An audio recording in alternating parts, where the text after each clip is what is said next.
प्रबुद्ध व्यक्ति के लिए गंदगी का ढेर, पत्थर और सोना सभी समान होता है। आज हमारी HSSC की नेक्स्ट क्लास है। टॉपिक का नाम है विराम चिन्ह। देखो, विराम चिन्ह नाम से विदित है कि विराम यानी कि रुकना। कई बार वाक्य में हमें बार बार रुकना पड़ता है, कभी अल्प विराम के लिए, कभी अर्ध विराम के लिए। कई प्रकार के चिन्ह होते हैं, उनको हम विराम चिन्ह कहते हैं। देखो, सबसे पहले पूर्ण विराम होता है, क्योंकि डी ग्रुप में केवल इनके चिन्ह पूछे जाते हैं। पूर्ण विराम, उसके बाद अल्प विराम। अल्प विराम जिसको हम इंग्लिश में कोमा के नाम से रिप्रेजेंट करते हैं। उसके बाद अर्धविराम। अर्धविराम क्या होता है? ये सिंबल होता है। उसके बाद समासक। समासक इसको योजक भी बोलते हैं। उसके बाद निदेशक।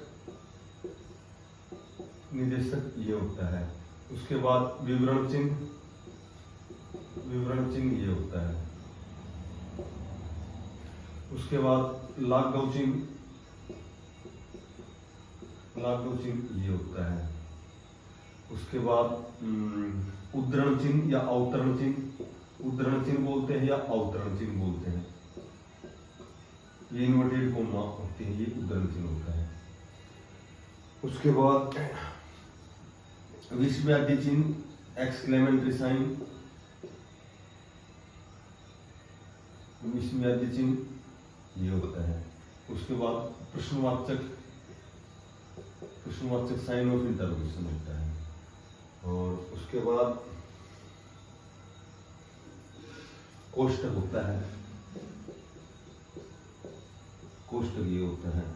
फिर उसके बाद में त्रुटिपूरक होता है। त्रुटिपूरक होता है, इसको हंस पद भी बोलते हैं। हंस पद ये उल्टा वाली होता है।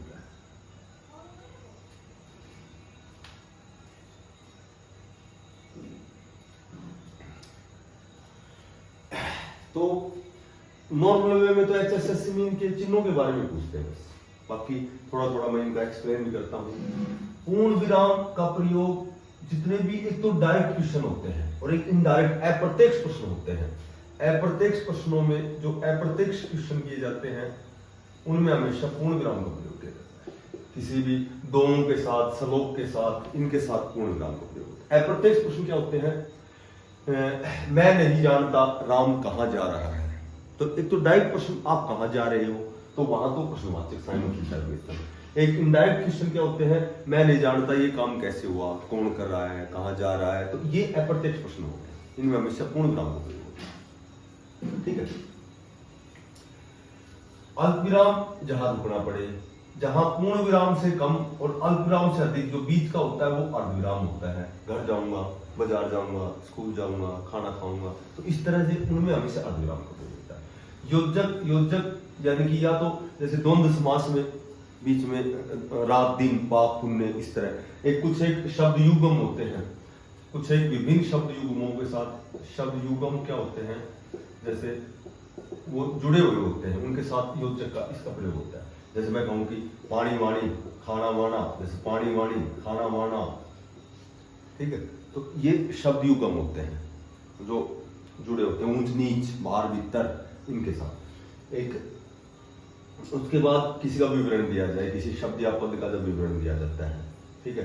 लाघव चिन्ह ये उपाधियों के साथ, जैसे उपाधियों के साथ, उपाधियों के साथ, या कोई भी जो बड़ा अंश होता है ना, उसको संक्षिप्त में लिखने के लिए, बड़े अंश को संक्षिप्त में लिखने के लिए, जैसे डॉक्टर, जैसे PhD, MA, उनके साथ लाघव चिन्ह का प्रयोग होता है। उद्धरण चिन्ह स्वयं का कोई कथन होता है, स्वयं का कथन, जैसे कोई आदमी खुद कह रहा है, उसके साथ उद्धरण चिन्ह का प्रयोग।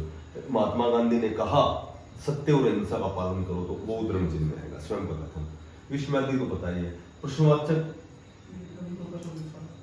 प्रश्नवाचक एक तो डायरेक्ट प्रश्न किया जाए, और एक जो व्यंग्यात्मक भाव प्रकट करने के लिए भी प्रश्नवाच्य का प्रयोग किया जाता है।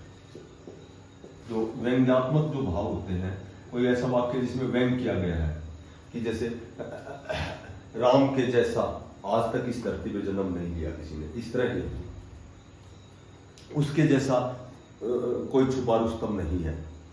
उसके बाद कोष्टक, कोष्टक का किसी शब्द या पद का जब हम उसका विवरण देते हैं, कोष्टक का प्रयोग करते हैं। जैसे मैं कहूं कि दशहरे पर दशानन को मारा गया, दशानन के बाद में जैसे दशानन को मारा जाता है, तो दशानन है इसका वर्णन करने के लिए, इसके बारे में बताने के लिए यहाँ रावण लिख देते हैं, तो यहाँ कोष्टक का प्रयोग होता है। कोई क्लिष्ट शब्द है उसका अर्थ डालने के लिए कोष्टक का प्रयोग करते हैं। त्रुटिपूर्वक या अंशपद क्या होता है, जब गलती से कोई शब्द छूट जाता है तो वहां इसका प्रयोग किया जाता है।